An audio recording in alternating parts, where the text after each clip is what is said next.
We're talking about cheating. Yes, we're talking about infidelity. Why do people do it? What's the cause? What are the stories that people are telling about the topic? I wanted to talk about this topic personally because I've been cheated on. It's happened to me. Has it happened to you? What's the reason behind it? Is there any way to prevent it?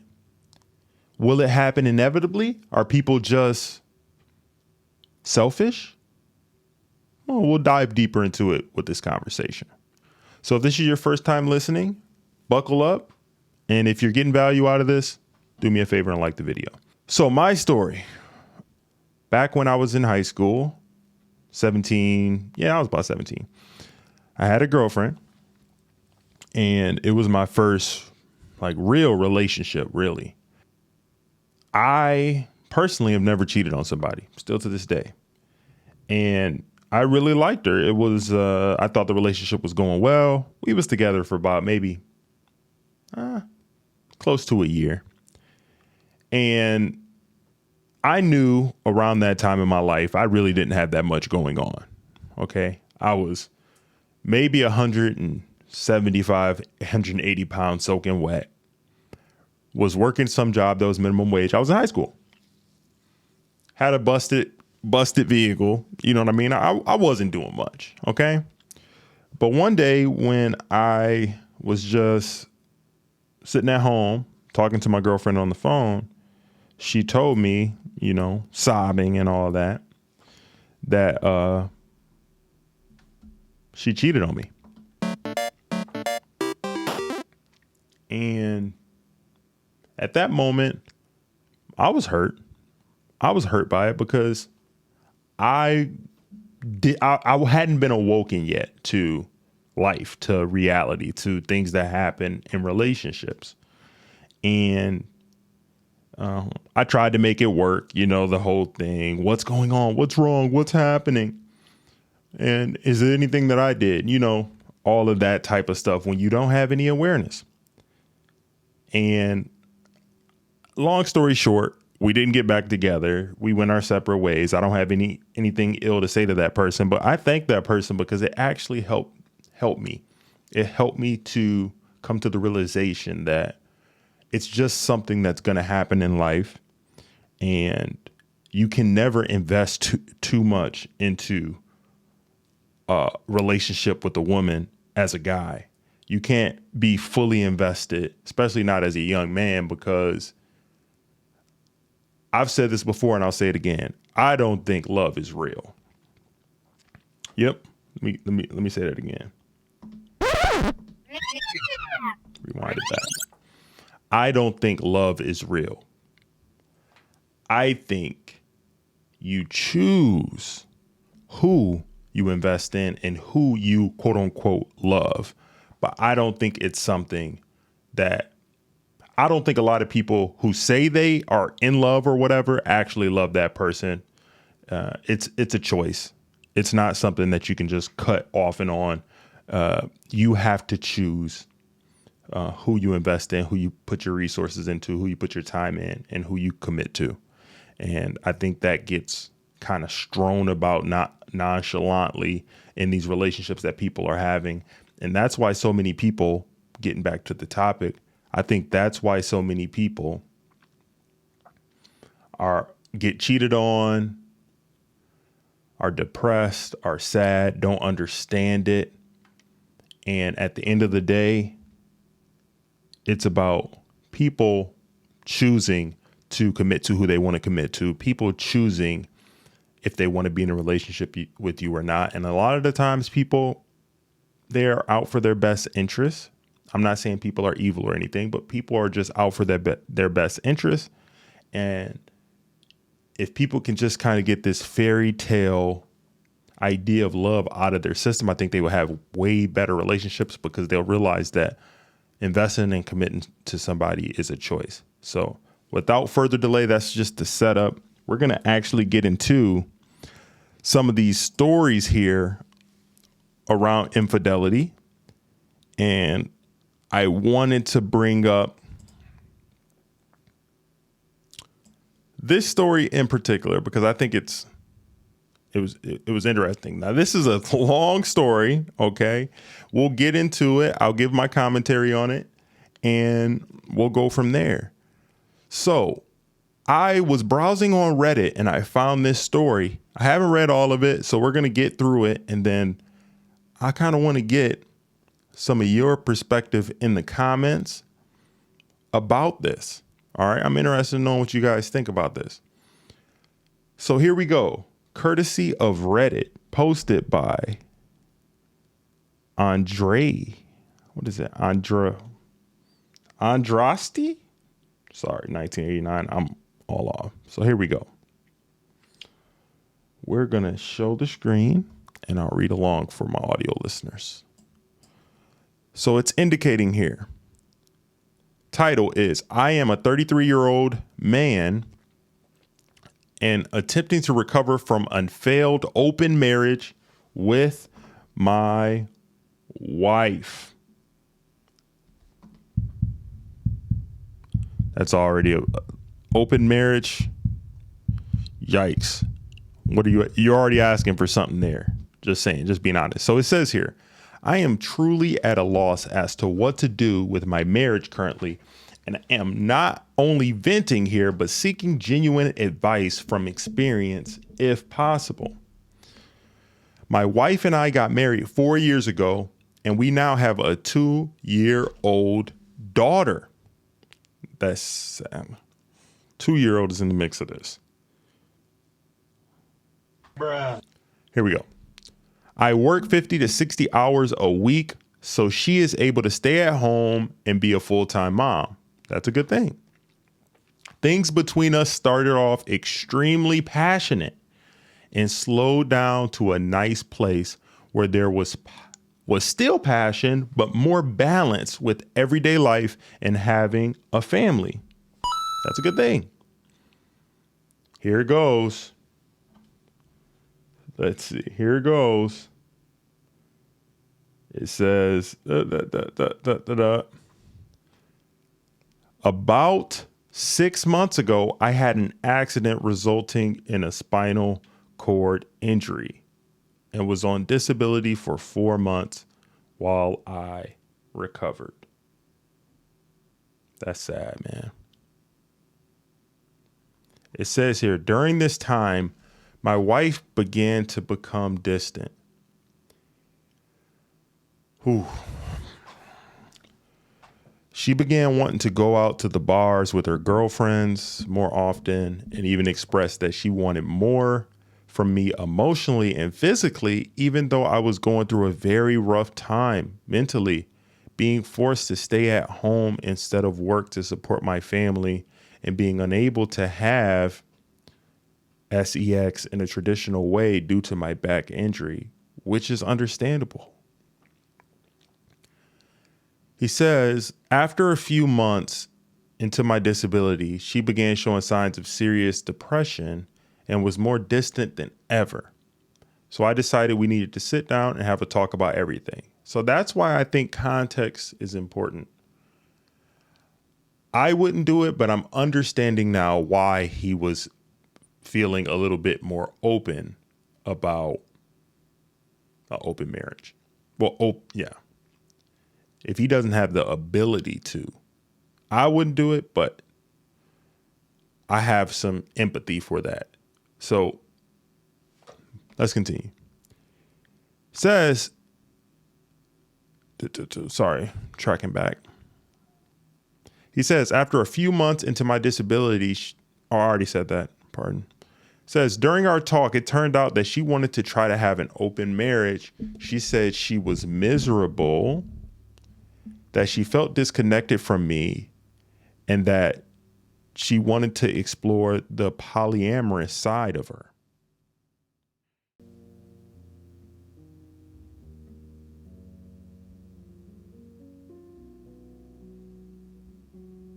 All right. She said, which I had never heard of or suspected was a part of her personality until that moment. Poor guy. It says, I have always loved her, more than life, and I hated seeing her miserable. This is a sad story, man.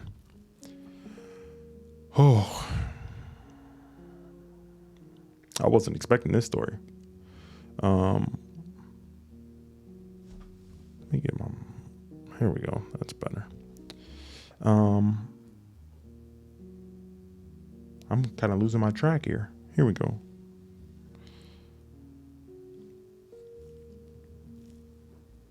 Where was I?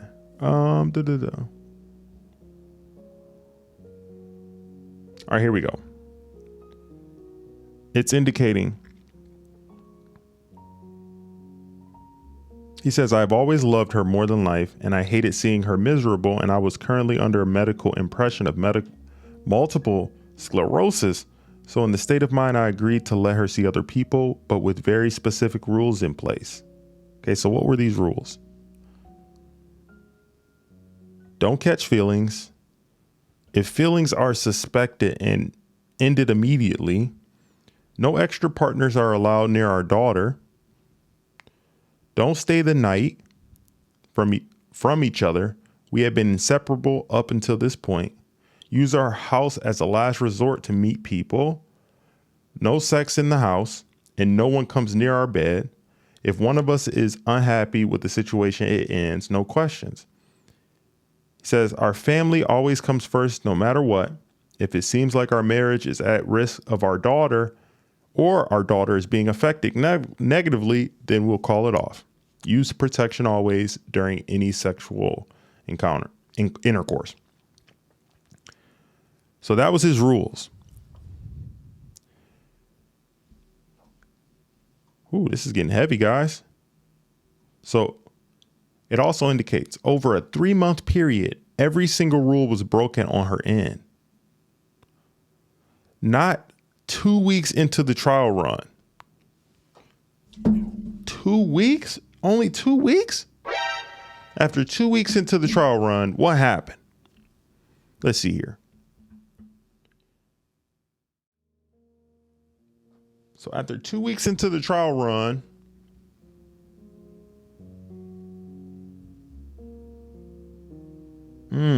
she met this guy named Jesse. I noticed early that she was talking to him all the time, snapping him, face chatting, and when I brought it up, she said they were just good friends. Bruh. Yikes.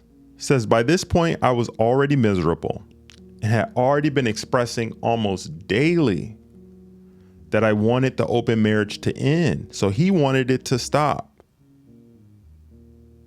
And that it wasn't working for me and that I'd rather put all my energy into our marriage. I even got cleared of the muscular sclerosis. Shout out to him. Okay. Then what? What happened after that? He said he was starting to go back to work and was feeling like himself again. Slowly, he assumed that he would be able to give her more attention, get out of the disability fog, and that she would be happy again. That was not the case. She told him that he was making her more miserable than ever by not letting her explore the poly relationship freely. Bruh.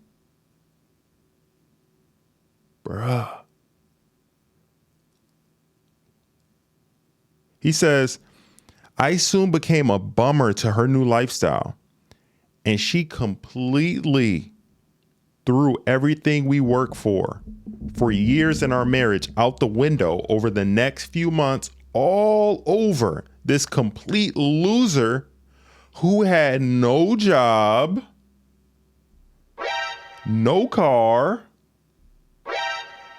no place of his own, and he was 4 years younger than her and immature from what I gathered about him. Are you guys tracking with this right now? This is getting, yikes. This is sad. Just a little bit of a recap here with the story. So the man here who had this horrible accident where he had a spinal cord injury out of a point of love and a low point in their lives. He acquiesced, it's hard to say that word, to his wife's request to have an open marriage because he wasn't able to fulfill his end of the bargain. So that's the route that he went. Okay. I'm not going to judge him, but I wouldn't do that. So he laid out the rules. We went over the rules. The first rule that he had was do not catch feelings for somebody. I think it's evident based on what we've heard so far that started to happen because as we know, men and women are different, especially when it comes to women and sexual encounters. A woman, they release like a hormone when they're having, intimate contact with somebody that's going to make them bond and attach to the person. So I think that's what happened here.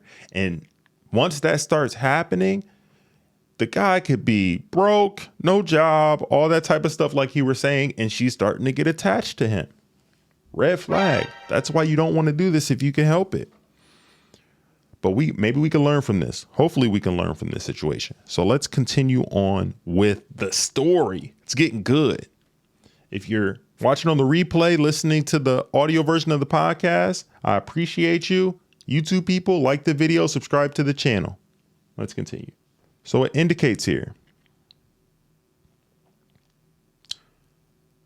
Oh man, this is really getting sad. I'm sorry. He says, over the next few months, I began to become I can't even say it. All right. SU idol. All right.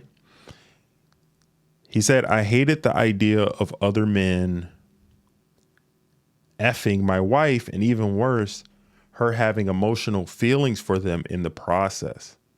He says, I hardly ever saw her anymore, and my daughter didn't see her as much either, and was beginning to want me more than her, which was never the case before. I became broken mentally. I would yell, throw items in the house. I'd leave, call her horrible names, and tell her she was cheating on me every day because I was begging her to stop, and she continued anyway. Oh, this took a turn. He said, this is real, though. This is a real story. He says, I know I was in the wrong completely for lashing out that way, but I had never experienced so much heartbreak in my life and had no idea what to do with all the feelings and emotions I was dealing with every second of every day. I would be chill for a few days at a time and try my best to just leave her alone. Then I would explode all of my thoughts onto her, being unable to keep it all in. It was exhausting for her, I know, and I wish now I acted differently. Ooh. So he's going to go into the conclusion of the story, but I kind of want to give some commentary here. What I'll say is, in this new world that we're in, with people being more open, with women being more sexually liberated, what it has caused is it's caused situations like this where men who sacrifice a lot to get married and everything are in this weird predicament now. If they open up that box of shells, I mean, once you put the toothpaste out of the tube, you can never put that back in again. Once she starts emotionally bonding with another guy or multiple guys, you're toast pretty much, the way I see it. So why even go down that route? Why even open that up? So I feel bad for this guy, but he made this decision in a point where he was in a bad way, that unfortunately bit him in the butt. And I think he acknowledges that. It's just, this is a very sad story. Dang, I didn't know it was going to be this sad. See, I didn't want to read all of this story. I just kind of read a little bit of it before I went live because I wanted this to be an honest reaction and commentary on the subject matter. All right. So let's continue and conclude what's going on with this story. Yikes. There we go. That's better. So it indicates here. So long story shorter, she finally ended up breaking things off with the guy when she realized all they did was argue half the time and he treated her like shit. Bruh. So he wasn't even treating her well. No job. Yikes. He says, after that, she finally decided to agree to one of the many broken rules we set up, and she stopped the open marriage trial completely.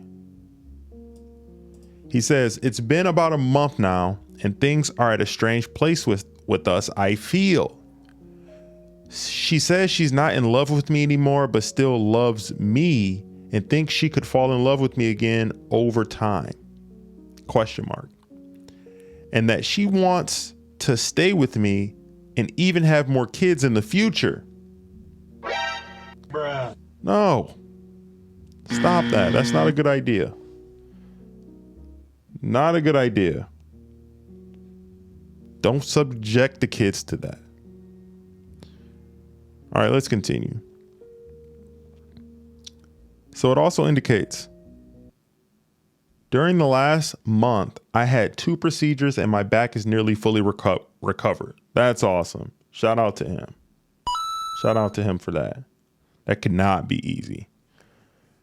He says, I am working out now regularly, taking care of myself, working 60 hours again, taking care of my wife and our baby the best of my abilities. I flirt again with my wife. We F every now and again, and the sex seems to be better than ever physically, but I don't feel any intimacy, and I also don't believe I love her anymore. Hold on, what? Okay. I wasn't expecting that. He says, every time I look at her, I see the men she effed all while I was begging her to stop. So he has resentment. I could have guessed this. He says, every time I look around our house, I think about how she effed that Jesse guy on our couch and probably in our bed when I was at work or at a friend's house. Every time we F, I wonder if she's thinking of other men. I started therapy and it hasn't helped at all. It just makes me resent my wife even more. This is the dangers. Okay. This is the dangers of the poly lifestyle, the open lifestyle. People think they can handle it for a period of time, but you can never put that toothpaste back in the tube. I'll say again, I'm killing that analogy, but I'm going to keep doing it. I'm not going to knock anybody if they want to do it. However, you have to understand the consequences of this. Once you do that, you will always have that image, those thoughts in your head. That's going to be tough for any man to swallow. I'm sorry. And I'm not trying, there's no pun there, but that's going to be tough for any man to swallow, knowing or imagining his girl. You guys get the picture, okay? I don't have to spell it out for you, all right? So, yeah, this story is really taking a turn. Let's finish up the story, okay? If you're getting value out of this, if you enjoy this dark story from somewhere deep, dark, underneath the couch somewhere on the internet, then go ahead and like the video for the YouTube algorithm. I really appreciate you for being here on this Carrot Juice podcast channel. Now let's continue with this despicable, dark story about infidelity. All right, here we go. He says, get my bearings here. We do it live. He says, my problem now is I feel like I am no longer with the same woman I married 4 years ago. She's always on her phone 24/7. She has guy friends, multiple now, and she never did before. And if I bring it up, she gets super defensive and annoyed. Uh-oh. And says I'm being gross and insecure.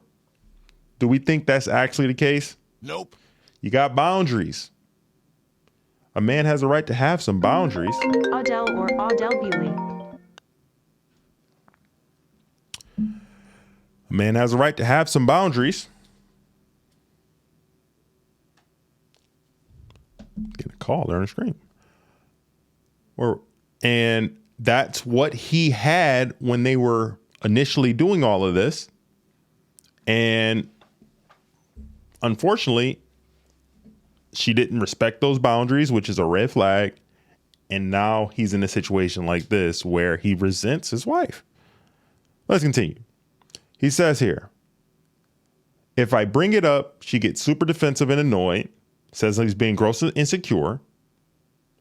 She stays at home all day depressed again and still goes out every other night, it seems like, with her girlfriends. She swears she's not cheating. Does anybody believe that? Nope. Unfortunately, brother. And she says she's not seeing Jesse anymore and that she doesn't even flirt with men that come near her at the bars, but I still have so much distrust for all the lies she told and promises she broke during the open trial. Absolutely. She says, yet something, he says, pardon me, that something is making him stay. And that's the child, which is understandable. So what's the conclusion of the story? All right. He says, my wife of 4 years and I attempted an open marriage. She was feeling stuck and depressed due to our marriage being in a stale place during his disability. And he wanted it to stop. She continued with it for some time. And now he doesn't know if he wants to stay with her anymore after they ended the open marriage, because he has all of these thoughts in his mind and stuff from what was going on. That's why so many people say, why would you do the open marriage thing? I know personally, a lot of men aren't going to be able to handle it, but society and everybody around is going to be telling you, hey, you're being insecure. You're not accommodating her needs. And and a lot of the things that are being fed in the media is you just need to Do it. No, that's not how it's going to ride. All right. That's not how it's going to ride. And that's not how it should be. All right. I think that a lot of people think it sounds good on paper. Yeah. Options and making sure that you're being free and, open. And it's 2022 now and it's a new world, new day. No, people still have their hardwired biology, and men naturally are like repelled by promiscuity because back in the day, we didn't have DNA testing to be able to determine paternity and things like that. And if a woman was promiscuous, you couldn't tell or know if the child was yours if you ended up getting her pregnant. So we are inherently disgusted in a way biologically by women who are promiscuous because it doesn't allow us to ensure paternity. And I can understand that. Now, women who are promiscuous, who are exotic dance, what have you, definitely are attractive, and men are going to definitely be sexually attracted to them. But you cannot have your wife out here engaging in those behaviors, even if you're somebody who would say that you're, open and that you're trying to be accommodating and all that. So this is a cautionary tale for men. This is a cautionary tale. Okay. Don't do it. This open marriage, this open relationship stuff sounds good on paper, but you will be in a world of hurt, and more likely than not, she'll get attached to somebody else, more likely than not. And if you got resources and all that type of stuff, if you're married, she'll divorce you and take half of your stuff. If we know anything about what we've learned just through what's going on in the U.S. with divorce, you are setting yourself up to be screwed in court if you allow that to go down, don't risk it. It's not worth it. Wow, that was quite the story. I didn't know that it was going to get so dark. Man, I didn't know that he was going to be talking about all that. But why don't we lighten the mood a little bit? And I want to go in a different direction. And then I want to go into cheating story time. And then I'll react to this. We're going to go over. We're going to travel. All right. Do I got anything? We're going to travel. See if I got my traveling sound effect. All right, we're gonna travel and we're gonna go to Kristen Morgan. All right, and she's gonna talk about a cheating story when she got cheated on. All right, so let's hear what she has to say. All right, so let's check this out. All right, trying out different things here on this podcast. Let's see what Kristen has to say about her cheating story. All right. I haven't seen all of this yet, so I'm reacting to this right now with you guys. Here we go. And let's pull this up. All right, that's better. All right, here we go. Let's try this. This is part one of me finding my fiance naked with his married coworker. She's super country. I'm going to record all of this together and post it all at one time. A doozy of a story. Here we go. Okay, for context, we started dating in 2014, got engaged March of 2017, and we were supposed to get married September. What kind of accent you guys think that is? I'm going to guess that's Arkansas. I'm going to guess that's Arkansas. She is super country. All right. Shout out to you, Kristen. Let's see here. Let me pull this back a little bit. All right. Got engaged March of 2017, and we were supposed to get married September 30th, 2017. Okay. In the days leading up to the wedding, it was 5 days before, and I just wasn't feeling right about things. I was like, something's not right. We had been like really hanging out a lot with his coworkers, and there was like something just not right with this one girl that he worked with, and they were like really close. And I asked him about it, and he's like, you're crazy, there's nothing going on, yada yada. I'm like, okay. So 5 days before the wedding, he's like, you don't trust me enough to get married, we need to postpone. We're gonna like stay together, but like we need to postpone because you just don't trust me enough. And I'm like, what? Like my whole life is falling apart, or that's how I felt at that time. So my parents are like calling the vendors, and I'm like, what in the world? We had met with our marriage counselors, and they were like, Kirsten, there's nothing going on. Like, he says there's nothing going on, there's nothing going on. And I'm like, there's something that's not right. I just felt it. I knew. And that's the thing with a lot of women. They say they have this women's intuition. I don't know, ladies. All four of the ladies that are going to be listening to this or watching this. I don't know. No, I got more ladies in my audience. Shout out to the ladies. Do you think you have... Write this in the comments. Do you think that you have a woman's intuition and you can kind of just sense if something's wrong or not going right? Let me know. I'm curious. All right. Let me know if you got a woman's intuition. And hey, maybe tell me a time without giving too many details that you use that intuition and you caught somebody, or you all right. You caught somebody in a lie or something. All right. All right, let's continue. So we call off the wedding. I'm like very anxiety ridden because I'm like, okay, either he's cheating on me, or like I've completely lost touch with reality, and both of those options are terrible. So I wasn't eating. I was really struggling. It was horrible. It was really, really horrible. So we made the decision that we would remain together and work on building trust. Because he told me that like it was my fault that we weren't going to get married, and it was just because I didn't trust him enough. I was trying to establish boundaries. It was not going well. So anyway, fast forward, it's September 30th, our wedding day, and I unlocked the door to the house that I had bought for us. He's living in the house. I bought, we closed on our house in June. I put the down payment down. He was living in it. I was living with my parents still until we got married. The only thing that he had in this house was $500 towards closing costs that his dad had given him. So he had none of his own money in the house. I did the entire down payment, put it in both of our names. You live and learn, right? So I unlock the door to this house and walk inside, and he is butt naked.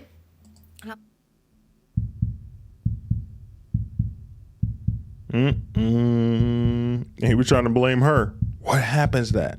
What happened? Was he just taking a shower? We have to know. We have to figure this out. All right, let's continue. I'm like, why are you in the living room naked? And he's like, why are you here? What are you doing here? And I'm like, it's my house. What do you mean? Like, I'm here all the time. He's like, what are you doing here, bruh? What do you mean? He caught. All right, what happened? you here? And I look down and I see some like girls' boots or women's boots in the floor, and I was like, I immediately knew this is that girl. So okay, I think I need to go ahead and start part 2. All right, I don't think I need to hear part 2 because I think we got the gist right there. So she caught him and he said, why are you here? Bruh, why would you say that? You know he's caught. So I've never cheated. If I was in that situation, getting a little more serious here, if I was in that situation where I felt like cheating or something like that, I would just leave because I just don't have the time to be like sneaking around and all of that because I don't know. I'm not a good texter, all that type of stuff. I really don't got time to be trying to chat with people all day. So that's just not my thing. So people who are out here, rotations, all that type of stuff, texting multiple people, I don't know how people got the bandwidth, the energy to do all of that, but more power to you. But what I'm trying to say here is people cheat and it's something that's going to happen. And I think more people, if they would just be honest with themselves and just be like, hey, like, why am I in this relationship in the first place? Is this person adding more value to me? Is this person adding value to my life? And if the answer to that is if they're more of a liability than an asset to your life, then you might want to consider why are you even in a relationship with the person if you are going about and cheating on them constantly and all that type of stuff. So I know it's a lot of people online and everything talk about high value men and how they have all these options and stuff like that. And that is true. And that is something that's a whole different thing from this conversation. But if you're a normal guy or if you're a guy, above average guy or whatever, most above average guys and what have you don't have that many options. So that's something that you actually need to be seeking out if you're out and about doing that. And what I would say is just like, why aren't you spending more of your time trying to get better and trying to develop yourself? That's time that you are wasting on something where you could be improving. So that's just kind of like my mindset and my mentality towards the whole cheating thing. I think people got way too much time on their hands and they're not doing the things that they need to do. Now, I understand that it happens. I understand a lot of people do it. But I think people should be honest with the people that they're with. If they're gonna engage in that type of behavior, I think they should have an open conversation and be like, look, man, I'm not gonna be monogamous for this, and that, and let the person choose. I know a lot of people aren't gonna do that, but I think if people are being open and honest about what expectations they want in their relationship, that's the right way to go. Will that happen? That remains to be seen. So I think that's a good place to close it here. I'm going to try to put out more episodes more frequently on relationships. And let me know what you think about the thought about this episode and the topic of cheating. The first story, shout out to him. Recovering from a spinal cord industry is enough in itself. And then going through an open relationship, the despair, the anxiety, the jealousy, the resentment of all that. Shout out to him, man. That seemed like a crazy experience that he went through. And I wish them all the best. I hope they can mend their marriage, but I think they've caused a very serious and severe wound to that marriage with throwing in that open marriage grenade. All right. That's the best way I could say that. And as far as the last story, woman's intuition and cheating, I think it happens. I think women who are in relationships, they know if the guy's stepping out. They could tell if the guy's attention is elsewhere. I think women can just sense it. And let's be honest, let's be real. Guys aren't that good with hiding stuff. Not like women. I think women cheat just as much as men. A lot of studies have shown that, but they're better at hiding it and, manipulating things. So at the end of the day, basically what I'm trying to say is, if you're thinking about cheating or if you are cheating on somebody, ask yourself, why are you even in a relationship with the person in the first place? And it's probably in your best interest to just take a step back and just think like, why don't I just break up with this person? If I don't want to be with them, fully anymore, and I'm seeking stuff elsewhere, consider breaking it off before you're being dishonest, because that's just not good for your spirit. You know what I mean? But that's my perspective. Take with it what you will. And hey, that's been another episode of the Carrot Juice Podcast. Do me a favor. If you like this content, you like this episode talking about cheating and relationships, do me a favor, like the video, subscribe to the channel, and hit the notification bell so you get notified anytime I drop an episode. If for my podcast and my audio listeners, do me a favor, rate and review the podcast, please. 5-star, 5-star, 5-star. The ratings really help out so other people can find the podcast. And like I say every time here on the Carrot Juice Podcast, love someone, hug someone, do something good for someone, not expecting anything in return. And until next time, I'll see you. Peace. We are gone.